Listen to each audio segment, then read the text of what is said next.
வணக்கம். நான் ஒரு வீடியோ பார்த்தேன்.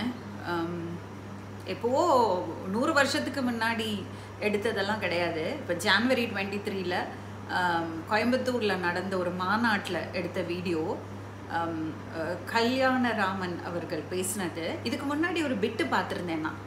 அதே ரொம்ப அலார்மிங்காக இருந்தது. ஃபுல் வீடியோ பார்ப்போம், பார்த்துட்டு ரியாக்ட் பண்ணுவோம். இல்லைன்னா சாதாரண நான் உணர்ச்சி வசப்பட்டு இம்பல்சிவாக ஒரு விஷயத்த பண்ணிவிட்டு அரைகுறையாக ஏதாவது பண்ண வேண்டாம்னு உட்காந்து பார்த்தா என்னால் பார்க்க முடியல.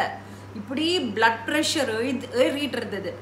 நான் வீடியோ எடுங்க, எனக்கு பேசணும் சொல்கிறேன். என்னோடய ஹஸ்பண்ட் சொல்கிறார், வேண்டாம் நீ சும்மா இரு, இப்படி 4 பேர் நாலு விதமாக பேசுவாங்க, இதுக்கெல்லாம் நீ ரியாக்ட் பண்ணிட்டு இருப்பியான்னு.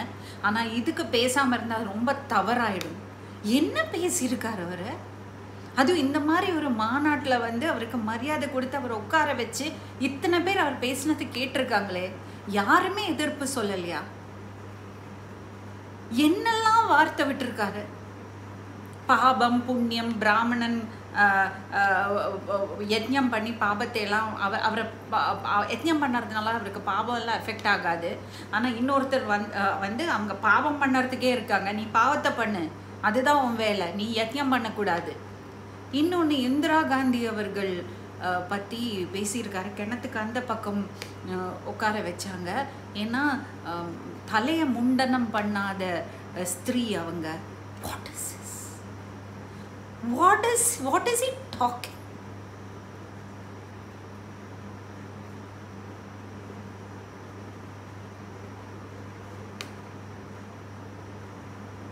இதனால தான் பார்ப்பனியத்தையும் பார்ப்பனர்களையும் அட்டாக் பண்றாங்க.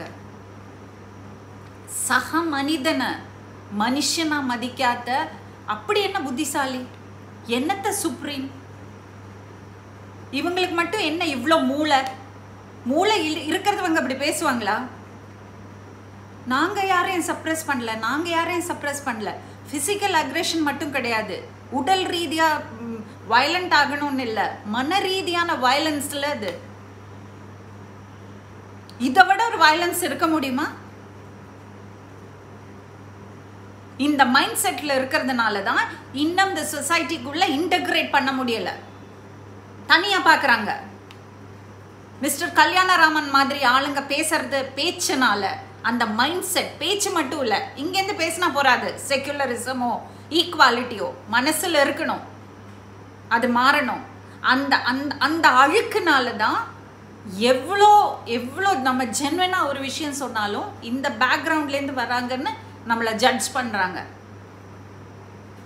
ஆனா இன்னைக்கு நம்ம இதெல்லாம் பார்த்துட்டு சும்மா இருந்தோம்னா வரும் தலைமுறைகள் ரொம்ப ரொம்ப கஷ்டப்படும்.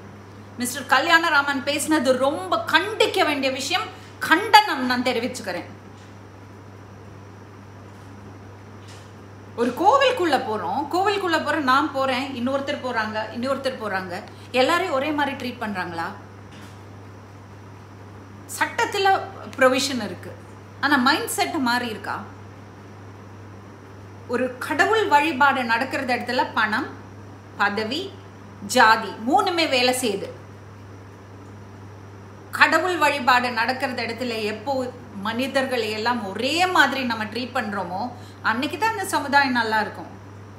இல்லைன்னா என்னத்த டெவலப்மெண்ட் என்ன பிரயோஜனம்? ஒரு காலத்துல இதெல்லாம் இருந்தது, வேர்ல்டுல எல்லா இடத்துலயும் இருந்தது. அதெல்லாம் உடைச்சு போட்டு ரெமெடியல் மெஷர்ஸ் எல்லாம் கொண்டு வராங்க. 1 வேர்ல்டு 1 ஃபேமிலி சொல்லிட்டு இருக்கிற டைம்ல இவர் வந்து என்னென்ன பேச்சு பேசுறாரு? இதை விட ரெக்ரெசிவா இருக்க முடியுமா? மூத்த பத்திரிகையாளர் மிஸ்டர் பாண்டே அவர்கள்ட்ட நான் கேட்டுக்கிறேன், தாழ்மையா ஒரு கோரிக்கை வச்சுக்கிறேன். அடுத்த வாட்டி இந்த மாதிரி பிராமண சமாஜம் மாநாடுக்கு போகும்போது இதை பத்தி பேசுங்க. இந்த மாதிரி தவறான வார்த்தைகள் பேசக்கூடாது, மைண்ட் செட்டை மாத்திக்கிங்க. சொசைட்டில ஈக்குவாலிட்டி, ஈக்குவல் மைண்ட் செட் இருக்கணும். இந்த மாதிரி ஸ்டேஜில் உட்காந்து நாங்க சுப்ரீம் கம்யூனிட்டி இதெல்லாம் பேசக்கூடாது. நம்ம வாழ்ந்து வந்த ஒரு வாழ்வியல் இருக்கு, நம்மளுக்கு நம்ம வே ஆஃப் லைஃப் இருக்கு. அதுல இருக்கிற நல்ல விஷயங்களை வச்சுக்கலாம், தேவையில்லாத விஷயங்களை தூக்கி போடணும். இன்இக்வாலிட்டி என்கரேஜ் பண்ணுறது விஷயங்களை தூக்கி போடணும். அதெல்லாம் ஓகே, அதெல்லாம் நான் ஒத்துக்கிறேன். நம்ம ரவுடியெல்லாம் ஆகணும்னு இல்லை, மனுஷனா ஆனால் போகிறோம். இந்த ஒப்ரெஸ் கம்யூனிட்டியில் எவ்வளோ இன்டெலெக்சுவல்ஸ் இருக்காங்க தெரியுமா?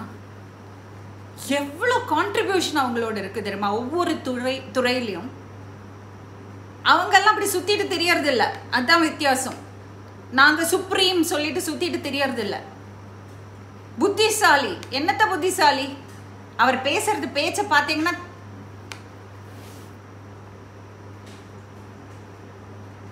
பாஸ்கி வந்து அந்த மாநாட்டில் பேசியிருக்காரு. அவர் வந்து ஜாலியாக நம்ம அங்கே இருக்கிறவங்கள கொஞ்சம் ப்ளீஸ் பண்ணுவோன்னு அவர் நம்ம சுப்ரீம் கம்யூனிட்டின்னு சொல்லிட்டாரு. ஹிஸ்ட்ரியை வச்சு பார்க்கும்போது அது ரொம்ப தவறான வார்த்தை. நம்ம கான்ஷியஸாக இந்த மாதிரி விஷயங்களை அவாய்ட் பண்ணோம். அதை அவாய்ட் பண்ணோம்னா நம்ம மைண்ட் செட் மாறணும். Mind set nothing else. இன்னைக்கு நான் இதை பற்றி பேசலைன்னா என்ன மாதிரியான ஒரு ஒரு ஒரு I would consider myself to have utterly failed. என்னால் கேட்க முடியல அவர் பேசுறது. So regressive. Whoever conducted that Samajam meeting, எனக்கு தெரியல அது எந்த குரூப்னு தெரியல.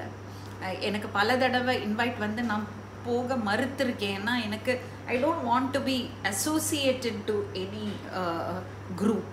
நாங்கள் எப்பவுமே அந்த மாதிரி ஒரு குரூப் ஒரு இது அந்த மாதிரி போனது கிடையாது. But I am going to find out யார் இதை கண்டக்ட் பண்ணியிருக்காங்க. This is damaging. Once again இந்த மாதிரி ஒரு பேச்சுக்கு நான் என்னோட கண்டனத்தை தெரிவிச்சுக்கிறேன். வணக்கம்.